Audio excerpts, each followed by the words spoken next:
A simple truth of detective work is that stakeouts are profoundly boring. Nick Gallagher had trailed a man to an imposing mansion in Brentwood. 3 hours later, Nick was still outside in his car with the windows rolled down. The ocean was 4 miles away, and he caught a faint hint of salt in the air. Sometimes he wondered if he judged all locations by their distance to the water. There were worse measurements. Nick glanced impatiently at the door again. After spending years as a spy in the OSS, fighting with the French resistance, and bringing down the Nazis, Nick felt wildly overqualified for the task of catching cheating husbands. He had no doubt his client's instincts about her husband's fidelity were correct.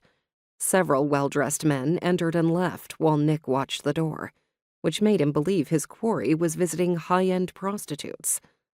Twisting his watch, Nick glanced down at the time and swore. He was late. Evelyn was going to kill him.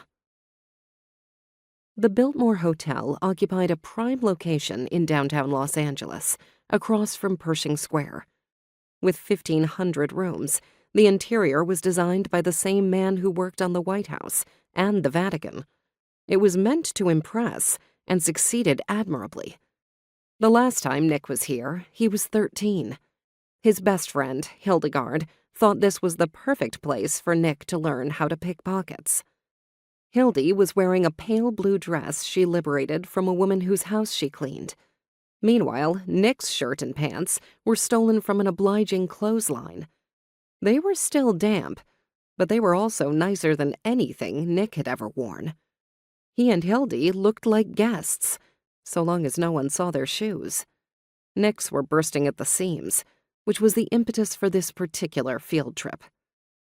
The key to stealing in an upscale location, Hildy told him, was acting like they belonged. That meant no looking at security guards, no glancing toward the staff for approval, no fear of inconveniencing anyone. They simply had to move with the confidence of a person who had never been unwelcome. It was a concept Nick struggled to understand at the time, but would prove invaluable during the war. Nick played a rebellious youngster, and Hildy the frustrated older sister. They ran around the lobby, ricocheting off wealthy guests, each gathering more wallets, watches, and bracelets. The coup de grace was when Hildy finally chased Nick outside. They each picked up a suitcase from the bellboy's cart and carried it down the street.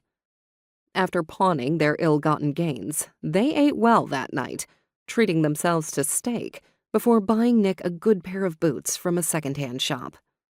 Hildy, ever practical, insisted he purchase them 2 sizes too large so he would have room to grow. She even bought him a new pair of socks.